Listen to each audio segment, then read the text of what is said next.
Welcome to the Wild About Turkey Hunting podcast, a show for those who love the thrill of that first morning gobble, who love sharing the outdoors with a close friend, and for those who never want to stop learning about this awesome ritual we call spring turkey hunting. I'm Josh Davis, host and creator of the YouTube channel Davis Family Hunts. I'm wild about turkey hunting, and I bet you are too. Thanks for joining. Let's get started.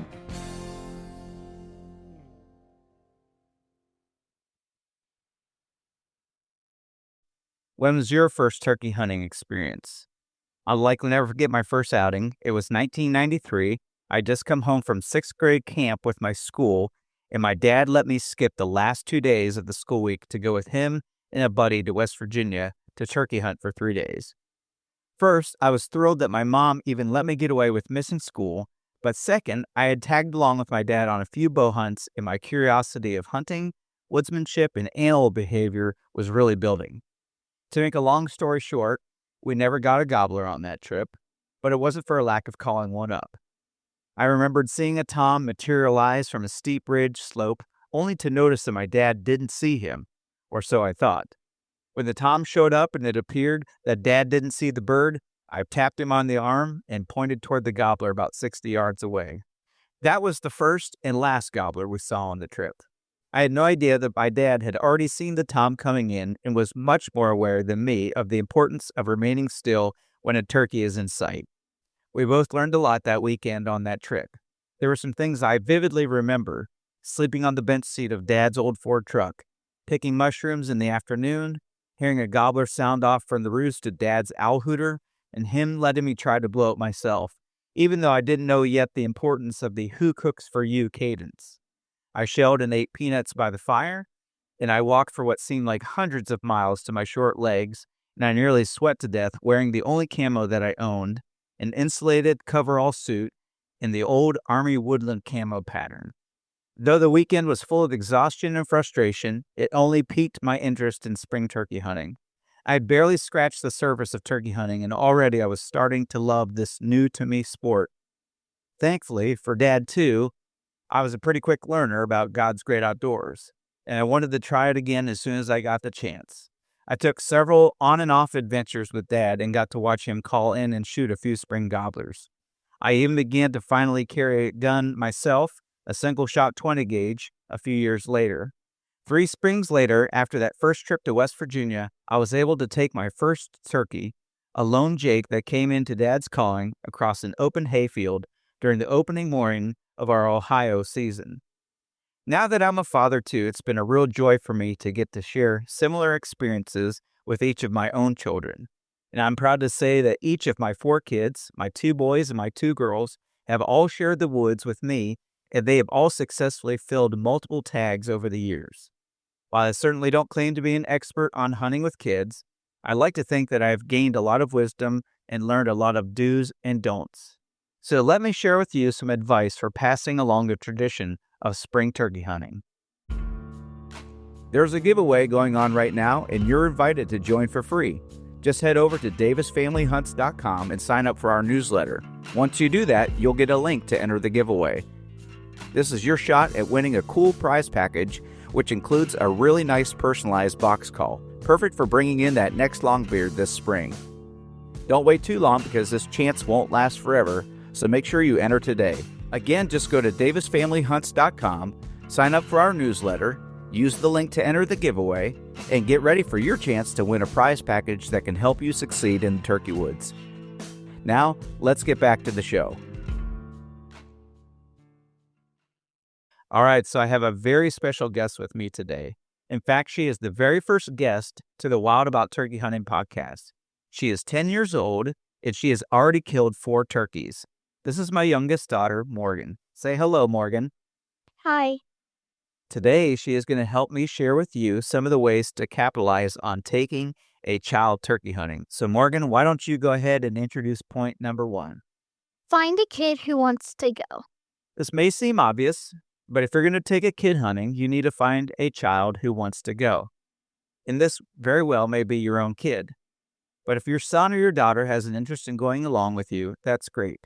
You'll never regret getting to spend some extra one-on-one time with your kid. And you might be surprised your kid doesn't have to live and breathe hunting in order for them to be interested in going. I never really assumed that my daughters would be interested in going turkey hunting with me, but I was surprised that when I asked each of them for the first time, they said yes. They had never really sat down and watched a bunch of hunting videos with me, but they had played around with a few of my turkey calls from time to time. And though they had never really asked if they could go, all it took was for me to invite them to come along. They were willing to try something new, and that is always a good thing. If I could give one big word of caution here, one piece of advice that you'll remember, it's this. Do not start your child off on a gun too early. I see this mistake in social media groups all the time. Some eager dad will post a picture of the new gun he bought for his 4-year-old son, and he wants to have him ready to drop that big long beard the next weekend. While every parent is eager to get their kid out there and bagging birds, don't fall into the trap of starting your kid off as early as possible. If I could suggest something to you about the age of a child harvesting a turkey, I would say wait until they're at least 8 years old. Why? Because there's no rush to build up their trophy collection of beards and spurs so early. I feel a child needs to grasp a general understanding of firearm safety, the appreciation of why we hunt, and the strategy of how we are choosing to harvest this bird. Good common sense and positive individual decision-making seems to be evident around 8 years old for most children. Yes, they may be a big-boned kid and they may be physically capable of shooting a turkey earlier than that, but if you're dying for them to get out, then let them tag along by all means. Take them as often as you can, but let them watch and learn. Let their chance to shoot become a rite of passage because you invested time and you shared with them in the spring woods. Again, don't get so blinded by giving them success that you start them off too early. All right, so back to finding a kid who wants to go. If you have a child of your own who is an appropriate age, then by all means start there. But if you don't have any kids or your child is all grown up and out of the house, look no further than your extended family tree. Do you have a nephew that would want to go or a granddaughter? If nobody comes to mind in your family group, what about someone's kid in your social circles? It might be a child from church or a neighbor's son or the son of one of your coworkers. Even if they're not a hunting family per se, you might be surprised to find how excited they are about your invitation. Of course, you may even create some extra hunting memories by inviting their parent to come along with you too. Watching a family unit learn together can take the idea of hunter recruitment to a whole new level as you do your part to invest in bringing more people into the realm of ethical hunting. The bottom line is find a kid who is willing to go turkey hunting with you. Once you've got a youngster committed to going hunting, it's extremely vital to do what, Morgan? Dress them right. That's right. Dressing them right doesn't mean that you need to be covered from head to toe with brand new high-end camo. In fact, unless they already hunt deer, squirrels, and other game, it may not be a smart financial investment to drop several $100s on new hunting attire. But there are some ways to make sure that they are outfitted right and that you can accommodate a child's needs to be comfortable, well hidden, and protected from the elements. First off, make sure that the clothes fit the kid. Yeah, you can throw your big old extra large jacket over them, but that's not going to be any fun. I mean, do you really want to walk around the woods with the sleeves of an oversized jacket cuffed up 8 or 9 inches from the ends of your hands? If you don't want to hunt like that yourself, then surely they don't want to either. So choose kid-sized clothing. This takes a little advanced preparation, but it's not too hard to do. Can you borrow some clothes from a friend who has a child who hunts?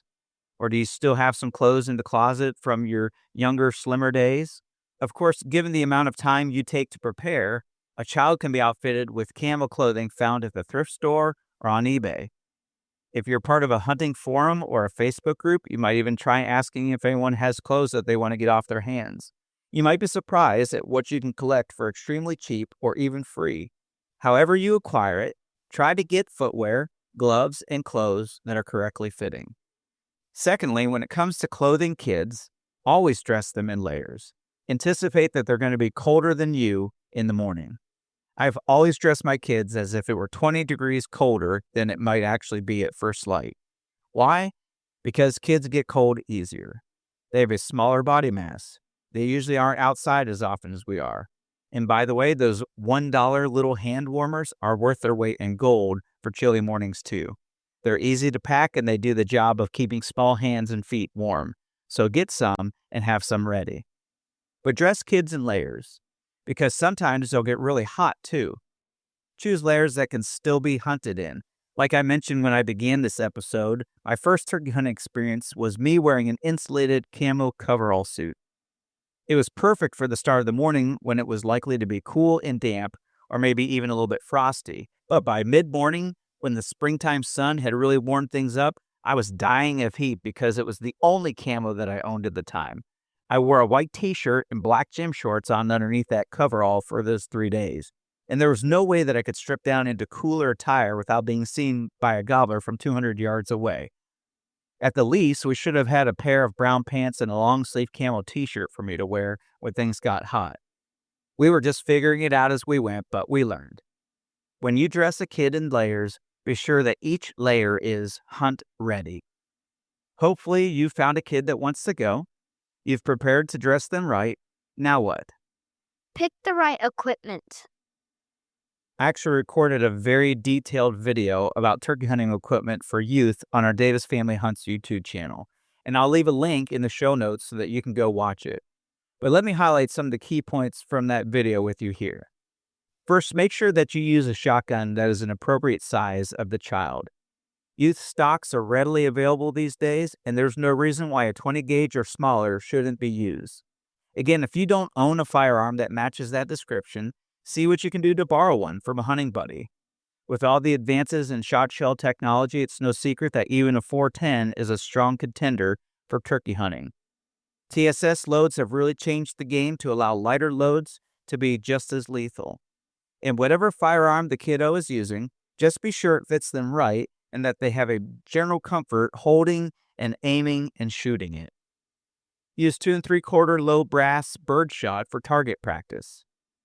Make that the only recoil that they feel when practicing.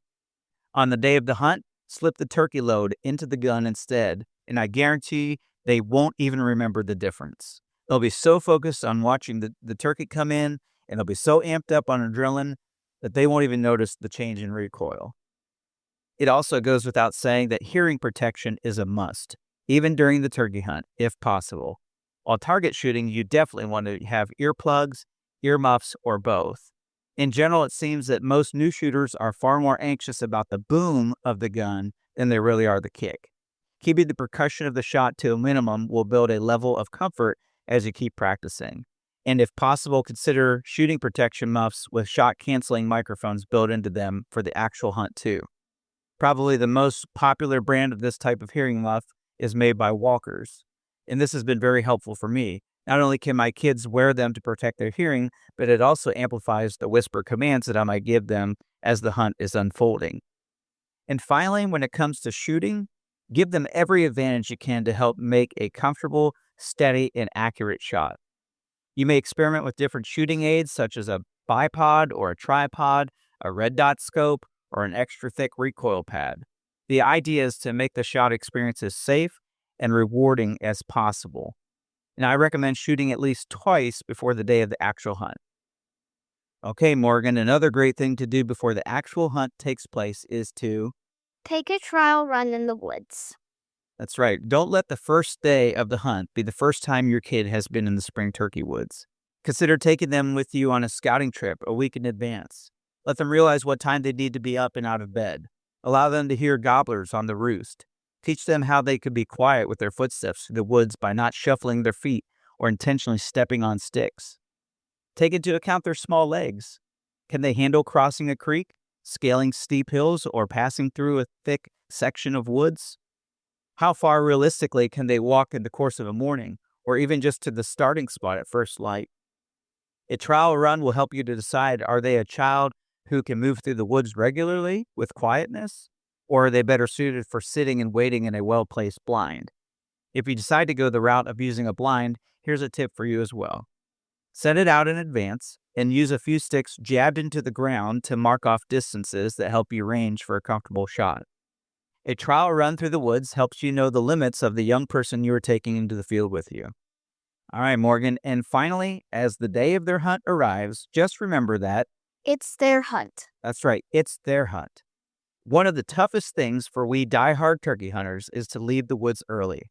But for kids, They haven't built up the kind of interest and stamina you and I might have for pressing on when there isn't much gobbling action. Remember that at the end of the day, the goal is not killing a turkey. The end goal is to turn that young guy or girl into a turkey hunter. Hunting doesn't always mean killing. So don't let pride stand in the way of letting them enjoy the woods the way that they want to enjoy them too. Do what you can to keep them engaged. Don't be afraid to let them call a little bit. Even if their calling skill isn't that great, double up with some of your own calling to keep the turkey sounds you both are making seem more natural. They get to participate, but you're still helping to keep the noted realism in the calling sequence a gobbler within earshot might hear. Let them make some of the decisions during the hunt. Give them two plausible options and let them choose.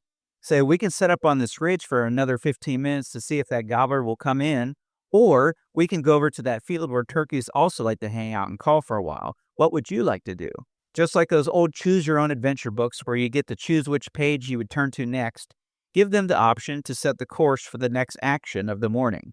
If they happen to make a decision that results in a successful encounter, they'll likely be eager to keep turkey hunting. Another thing about making it their hunt. If they're tired of hunting, then find something else to do. If they want to go home, just do it. Once I made an effort to spend 40 minutes preparing my oldest daughter, who was 10 years old at the time, for an afternoon hunt, only to get out to the blind and experience her wanting to go home early, not nearly 30 minutes into the hunt. And so we did. And I hated to do it, but I packed things up and headed for home. But she wanted to go with me again in less than a week, and the next time she stayed out for hours. The point is, don't push a child further than they want to participate just because you are eager for their success. If they want to walk around and explore the woods, let them. Part of turkey hunting is the appreciation of the creation that surrounds us in the woods. Let kids be kids. The woods could be a fun place to be. Explore a creek. Take a walk without worrying how quiet your footsteps may be. Pick a handful of May-apples. Just keep them interested in being in the woods, as long as they're interested in being in the woods. But do it on their own terms. And finally, let me say this. Don't be an arrogant turkey hunter when it comes to what type of bird a child shoots. If it's a legal bird, let them take it. I know I've been guilty of this before. If a group of jakes comes in while you're working a longbeard just out of sight, let the youngster shoot the jake if he wants to. Again, hoping this will just be the first harvest of many more to come. There will be a time to let them grow into the sport and to be more selective of their target if they choose. Remember to think like a kid. If they shoot a scrawny short beard, make a big deal about it. Treat it like the trophy that it is. Any turkey taken should be praised and admired. You'll also display a true appreciation for the hunt, and once the bird is cut up into golden fried turkey nuggets, that kiddo won't care how long its spurs were or how thick its beard was. What you and I are passing along is the heritage of turkey hunting. Take a kid with you this spring and let them share in the moments that you and I already love. Consider it a privilege to take a youngster to the woods with you. It's also a good responsibility to be a part of the hunting community's initiative to recruit and make new hunters. That's how this great theme of hunting and conservation will continue on. The youth that we encourage now will be the ones who cheerlead hunting's deep tradition in the future. In the Bible, we see that learning comes through imitation, and Morgan's going to share with us from Philippians 4:9.